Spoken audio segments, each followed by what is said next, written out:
CM Revanth Reddy చొరవ కేంద్ర ప్రభుత్వ అంగీకారంతో మామునూరు ఎయిర్పోర్ట్ నిర్మాణం కార్యరూపానికి రాబోతోంది. ప్రతి అవరోధాన్ని ప్రభుత్వాలు అధిగమిస్తూ పోతున్నాయి. అయితే భూములు కోల్పోయే రైతులు ప్రజలు మాత్రం తీవ్ర అసంతృప్తిలో ఉన్నారు. వారు నిరసనకు దిగడంతో రైతుల్ని దారికి తెచ్చేందుకు ప్రజా ప్రతినిధులు రంగంలోకి దిగాల్సి వచ్చింది.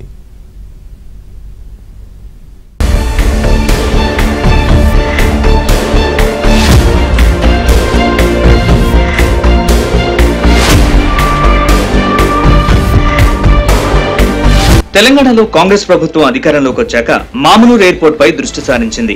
150 కిలోమీటర్ల లోపు దూరం నిబంధనకు సంబంధించి జిఎంఆర్ సంస్థ ముందు ప్రతిపాదన పెట్టి ఒప్పించారు. దీంతో జిఎంఆర్ సంస్థ నిర్ణయానికి సంబంధించిన డాక్యుమెంట్లు విమానయాన శాఖకు చేరాయి. ఎయిర్పోర్ట్ అథారిటీ కూడా ఇందుకు సమ్మతిస్తూ కేంద్ర ప్రభుత్వానికి నివేదికలు పంపడంతో గ్రీన్ సిగ్నల్ వచ్చింది.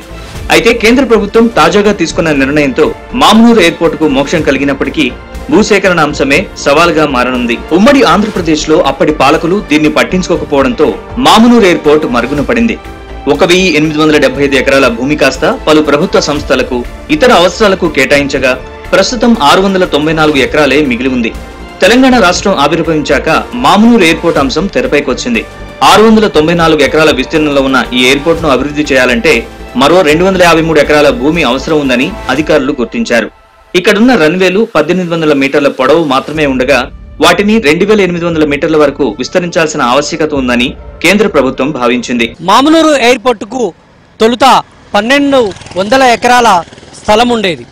అయితే వివిధ ప్రభుత్వ సంస్థలకు ప్రభుత్వం ఇవ్వడంతో ఇప్పుడు నికరంగా 694 ఎకరాల భూమి మాత్రమే మిగిలింది.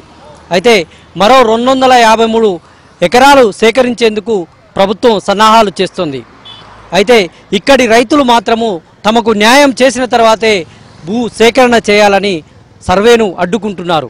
ఇటు నక్కలపల్లి, గుంటూరుపల్లి, గాడిపల్లి సంబంధించినటువంటి గ్రామాల రైతులు ఆందోళనలు చేస్తున్నారు. మరి ఈ ఆందోళనలను ప్రభుత్వం యంత్రాంగం ఏ విధంగా అడ్డుకుంటుంది, భూ సేకరణ ఏ విధంగా చేస్తుందనేటువంటిది చూడాలి. మామునూరు ఎయిర్పోర్ట్ ను పునరుద్ధరించాలన్న స్థానిక ప్రజల ఆకాంక్ష దాదాపు 50 ఏళ్ల తర్వాత నెరవేరబోతున్నందుకు కేవలం వరంగల్ ప్రజలే కాదు, యావత్ తెలంగాణ సంతోషాన్ని వ్యక్తం చేస్తోంది. ఎందుకంటే తెలంగాణలో హైదరాబాద్ తర్వాత రాజకీయంగా, సంస్కృతి పరంగా చైతన్యవంతమైన ప్రాంతంగా ఉమ్మడి వరంగల్ కు పేరుంది. రాష్ట్ర రాజధాని హైదరాబాద్ తర్వాత రెండో రాజధానిగా దీన్ని తీర్చిదిద్దాలన్న ఆలోచన ఉంది. ఆనాడు ప్రత్యక్షంగా, పరోక్షంగా 10,000 మంది కార్మికులకు ఉపాధి కల్పించిన అజంజాహి మిల్లు నేడు లేకపోయినప్పటికీ ఆ లోటును భర్తీ చేసే విధంగా కేంద్రం సహకారంతో 1990లోనే ఇక్కడ మెగా టెక్స్టైల్ పార్క్ ప్రారంభమైంది. ఇంకా ఇది పురోగతిలోనే ఉన్నప్పటికీ మొదటి నుంచి వరంగల్ హెరిటేజ్ సిటీగా ప్రాధాన్యతను సంతరించుకుంది. చారిత్రక ప్రసిద్ధి పొందిన రామప్ప దేవాలయాన్ని ఇప్పటికే ప్రపంచ వారసత్వ సంపదగా గుర్తించారు. అందుకేమీ తీసుకుని 1000 స్తంభాల రుద్రేశ్వరాలయం ఉంది. త్వరలో మెట్రో కూడా రానుంది. రైల్వే కోచ్ ఫ్యాక్టరీ ఆశలు కూడా చిగురుస్తున్నాయి. Under ground drainage, inner outer ring రోడ్లతో వరంగల్ నగరం విస్తృతం కానుంది. ఇలాంటి దశలో విమానాశ్రయ పునరుద్ధరణ జరిగితే వరంగల్ రూపురేఖలే మారిపోనున్నాయి.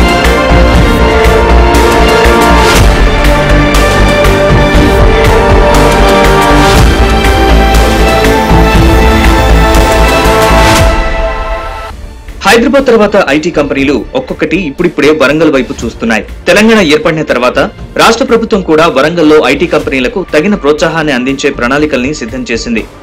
ఇలాంటి పరిస్థితుల్లో మామునూరు విమానాశ్రయాన్ని పునరుద్ధరిస్తున్నట్లు కేంద్రం ప్రకటించడంతో దశాబ్దాలుగా ఎదురుచూస్తున్న ఓరుగల్లు ప్రజల్లో హర్షాతిరేకాలు వెల్లువెత్తాయి. కేంద్ర విమానయాన శాఖ మంత్రి కింజరాపు రామ్మోహన్ నాయుడు ఫిబ్రవరి 2న విమానాశ్రయాన్ని పునరుద్ధరిస్తున్నట్లు ప్రకటించారు. 2.5 సంవత్సరాల్లో ఈ ఎయిర్పోర్ట్ ను పూర్తి స్థాయిలో అందుబాటులోకి తీసుకురావాల్సిందిగా ఎయిర్పోర్ట్ అథారిటీ ఆఫ్ ఇండియాను ఆదేశించారు. అయితే ఇందుకు సంబంధించి ఇంకా 253 ఎకరాల స్థలాన్ని సేకరించాల్సి ఉంది. భూసేకరణ కోసం రాష్ట్ర ముఖ్యమంత్రి రేవంత్ రెడ్డి ఇప్పటికే 205 కోట్ల రూపాయలను మంజూరు కూడా చేశారు. అదే మాట ముఖ్యమంత్రి గారు ఇచ్చిండ్రు. Under drainage system, airport, coach factory, అలాగే కాజ్పేట్ను డివిజన్గా తయారు చేయమని కూడా మేము అప్పీల్ చేస్తున్నాం. సో మేము ప్రతిదీ దీంట్లో ఎవరి క్రెడిట్ కాదు, ప్రజలకు ఏ విధంగా మనం ఉపయోగపడే విధంగా ఎలా అభివృద్ధి చెందాలి, ఏ విధంగా మనం అప్లిఫ్ట్ చేయాలి వరంగల్ నగరాన్ని. హైదరాబాద్ తర్వాత పెద్ద నగరం అని ప్రతి ఒక్కరు అంటారు. ఈ నగరాన్ని దానికి ధీటుగా తయారు చేయాలనే ఉద్దేశంతో మా ముఖ్యమంత్రి గారు చిత్తశుద్ధితో ఉన్నారు. ఆ క్యాబినెట్ మినిస్టర్ అంతా కూడా చిత్తశుద్ధితో ఉన్నది. 9వ తారీఖు రివ్యూ ఉన్నది. రివ్యూలో కోమటిరెడ్డి వెంకటరెడ్డి మంత్రివర్యులు, సురేఖమ్మ, తర్వాత అందరూ ఇన్ఛార్జ్ మినిస్టర్ పొంగులేటి శ్రీనివాసరెడ్డి గారు అందరూ వస్తున్నారు. సో వచ్చి దీనిపైన రివ్యూ జరుగుతుంది. ఇప్పుడు తీసుకొస్తామన్నది దానిలో భాగంగా ఏవియేషన్ మినిస్టర్ గారిని 2 సార్లు కలిసాము. అట్లాగే నేను కూడా పర్సనల్గా 1-to-1 2 సార్లు కలవడం జరిగింది. అక్కడ స్వయంగా ఏవియేషన్ మినిస్టర్ ఎదురుపడ్డా కూడా ల్యాండ్ ఎక్విజిషన్ ఏమైంది అక్క అని చెప్పేసి అట్లా ఆత్మీయంగా అడుగుతుంటారు. నేను చెప్తుంటాను మార్చ్ ఎండింగ్ కల్లా అయిపోతుందని. సో వాళ్ళు అంతే ఇంట్రెస్టెడ్గా మనకి చెయ్యాలి అన్న ఉద్దేశంలో ఉన్నారు. ఎప్పటివరకు ప్రజలకు అందుబాటులోకి తీసుకొచ్చే మొత్తము ఒక 6 months వరకు అయితే మనకి ఎయిర్పోర్ట్ అథారిటీ వాళ్ళ రెస్పాన్సిబిలిటీ ఏంటి అంటే డిఫరెంట్ సెక్టర్స్ నుంచి క్లియరెన్స్ రావాలి. లైక్ డిఫెన్స్, ఎన్విరాన్మెంట్, ఇట్లా ల్యాండ్, రోడ్వేస్, ఇట్లా అన్ని డిపార్ట్మెంట్స్లో క్లియరెన్స్ రావాలంటే మినిమం 2 నుంచి 6 months పడుతుంది. అది వాళ్ళు చేసేసుకుంటారు. సైమిల్టేనియస్గా ఒక్కసారి మనం ల్యాండ్ ఇచ్చేస్తే సెంట్రల్ గవర్నమెంట్ వాళ్ళు ఫాస్ట్గానే పనులు పూర్తి చేస్తారు. ఒక 2.5 years అయితే మేము టార్గెట్ పెట్టుకున్నాము. కేంద్రం నుంచి అనుమతి వచ్చిన దృష్ట్యా భూసేకరణ కార్యక్రమాన్ని త్వరితగతిన పూర్తి చేయాల్సిందిగా సీఎం రేవంత్ రెడ్డి అధికారులను ఆదేశించారు. డిసెంబర్లోగా మొదటి విడత పనులు పూర్తి కావాలని ఆయన వారికి సూచించారు. రాష్ట్ర రాజధాని హైదరాబాద్ తర్వాత అతిపెద్ద ఎయిర్పోర్ట్ గా మామునూరు అభివృద్ధి చెందనుంది. ఎన్నో సంవత్సరాల నుంచి మనకు గత పాలకులు చాలా సంవత్సరాల నుంచి సెంట్రల్ గవర్నమెంట్ కి రిప్రజెంటేటివ్ ఇచ్చిండ్రు. కానీ సెంట్రల్ గవర్నమెంట్ నుంచి మనకు సపోర్ట్ లేకపోవడం వల్ల మనకి శాంక్షన్ కాలేకపోయింది. ఇప్పుడు మనం రామ్మోహన్ రెడ్డి గారు మన తెలుగు వారైన కాబట్టి మనం కొంచెం సహకరించి మన తెలుగు స్టేట్స్ డెవలప్మెంట్ చేయాలనే ఒక ఉద్దేశంతో మనకి ఒక ఎయిర్పోర్ట్ శాంక్షన్ చేయడం వల్ల మనకి తెలంగాణ రాష్ట్రం ఏర్పడి మనకు 11 సంవత్సరాలు దాదాపు అయిపోయింది. అయినప్పటికీ ఇంతవరకు ఒకటి మనకు ఉమ్మడి ఆంధ్రప్రదేశ్ ఉన్నప్పుడే ఒక ఎయిర్పోర్ట్ అది శంషాబాద్లో స్టార్ట్ అయింది. తర్వాత మళ్ళీ ఓల్ తెలంగాణ వచ్చిన తర్వాత మళ్ళీ ఫస్ట్ మొట్టమొదటి పడే ఎయిర్పోర్ట్ ఇది ఒకటే మనకి. ఇట్లాంటి ఎయిర్పోర్ట్లు మనకి ఇంకొక తెలంగాణలో ఇంకొక 2-3 ఎయిర్పోర్ట్లు కూడా మనకి ఏర్పాటు కావాలని కోరుకుంటున్నాను. ఎందుకంటే మనకు ఫస్ట్ తెలంగాణ డెవలప్మెంట్ కావాలంటే ఇవన్నీ మనకు కావాల్సినవే. కాబట్టి ఇటు ఎయిర్పోర్ట్ రావడం వల్ల మనకు ఫస్ట్ స్మాల్ స్కేల్ ఇండస్ట్రీస్ బాగా డెవలప్ అవుతాయి అన్నమాట. గతంలో వరంగల్ నగరానికి శివారు ప్రాంతంగా ఉన్న మామునూరు ఎయిర్పోర్ట్ స్థలం చుట్టూ జనావాసాలు పెరిగిపోయాయి. ఎయిర్పోర్ట్ పరిసర ప్రాంతాల్లో బహుళ అంతస్తుల నిర్మాణాలు కూడా ఉన్నాయి.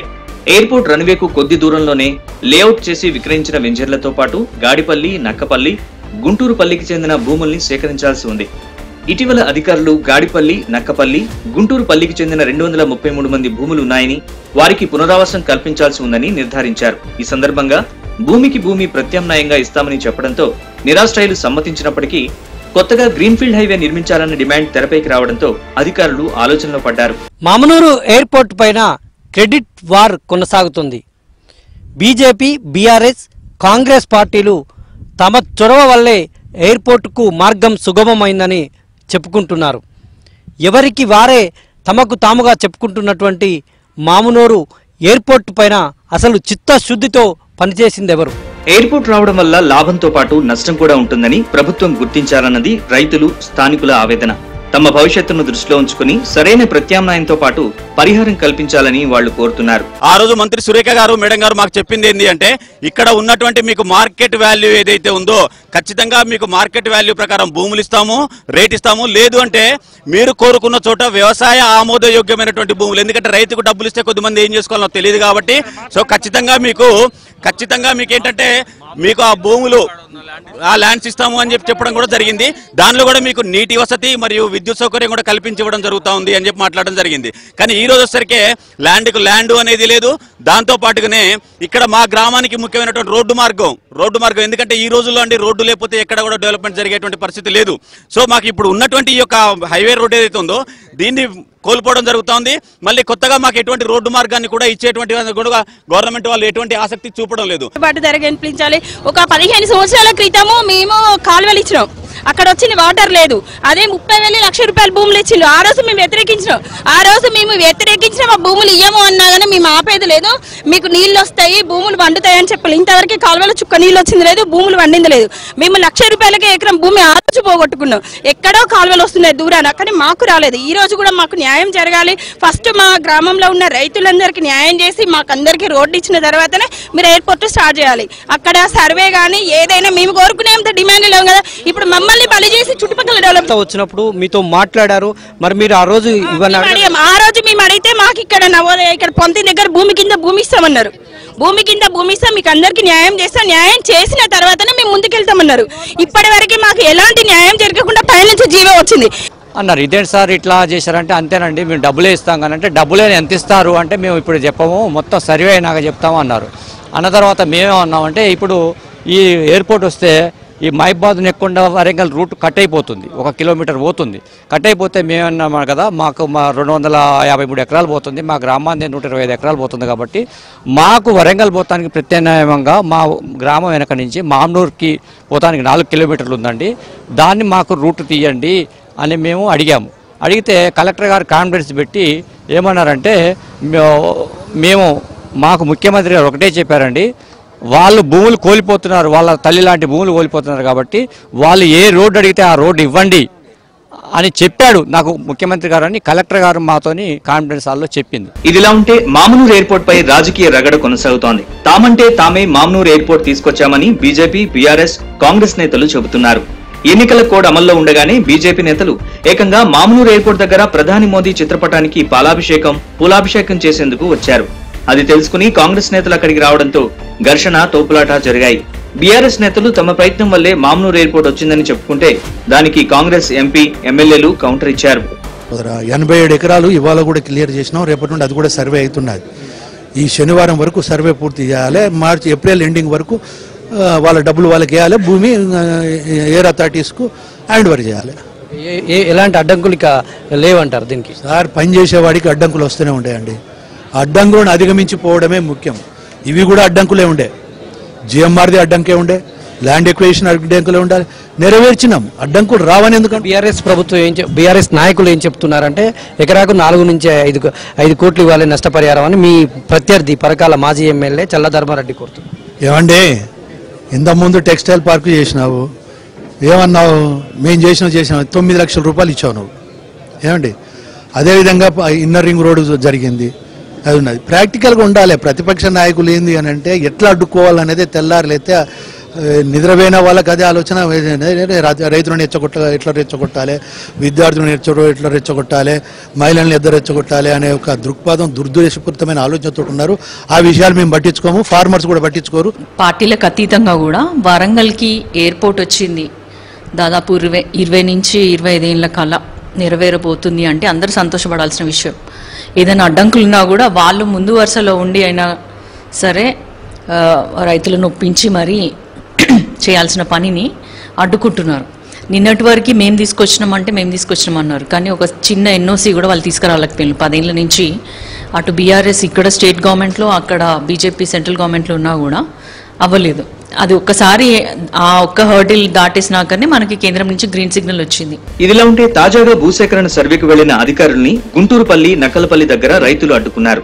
ఎయిర్పోర్ట్ కు తమ భూములు ఇవ్వడం వల్లే తమ గ్రామాలకు, వరంగల్ నగరానికి రోడ్డు కనెక్టివిటీ కట్ అవుతుందని ఆందోళన వ్యక్తం చేశారు. కొత్త రోడ్డు నిర్మించేవాలని డిమాండ్ చేశారు. అయితే ఇదంతా బీఆర్ఎస్ నేతలు చేస్తున్న కుట్రాని, రైతుల్ని కావాలని బీఆర్ఎస్ నేతలు రెచ్చగొడుతున్నారని కాంగ్రెస్ ఎమ్మెల్యేలు, ఎంపీ ఆరోపిస్తున్నారు. కొత్త రోడ్డు నిర్మిస్తే మరో 100 కోట్ల రూపాయల వరకు ఖర్చవుతూ ఉండడంతో ఆల్రెడీ వరంగల్ నగరానికి కనెక్టివిటీ ఉన్న రోడ్లను విస్తరిస్తామని అధికారులు చెబుతున్నారు. ఈ నెల 9న జిల్లా ఇన్ఛార్జి మంత్రి పర్యటన ఉండడంతో ఆయన దీనిపై రివ్యూ చేసే అవకాశం ఉంది. అప్పటి వరకు రైతుల్ని ఒప్పించే ప్రయత్నం జరుగుతోంది. రైతులు వినకపోతే బలవంతంగా భూసేకరణ చేసి మరో 253 ఎకరాల భూమిని ఎయిర్పోర్ట్ అథారిటీకి అప్పగించనున్నారు అధికారులు. పనులు ప్రారంభించేందుకు ఏర్పాట్లు చేయనున్నారు. ముఖ్యమంత్రిగా రేవంత్ రెడ్డి పదవీ బాధ్యతలు తీసుకున్నాక మామునూరు ఎయిర్పోర్ట్ పైన ఫోకస్ పెట్టారు. ఇన్నాళ్లు అడ్డుగా ఉన్నటువంటి జిఎంఆర్ సంస్థను ఒప్పించారు. కేంద్ర ప్రభుత్వం పైన ఒత్తిడి పెంచారు. దీంతో ఎట్టకేలకు మామునూరు ఎయిర్పోర్టుకు అనుమతులు వచ్చాయి. అయితే ఇక్కడ భూసేకరణ ప్రభుత్వానికి సవాల్గా మారింది. స్థానిక ఎమ్మెల్యేలు, మంత్రులు ఏ విధంగా చొరవ చూపుతారు, భూసేకరణ ఎలా పూర్తి చేస్తారనేటువంటిది ప్రశ్నార్థకంగా ఉంది. వీడియో జర్నలిస్ట్ జగదీష్తో నవీన్, ఏబిఎన్ ఆంధ్రజ్యోతి, వరంగల్.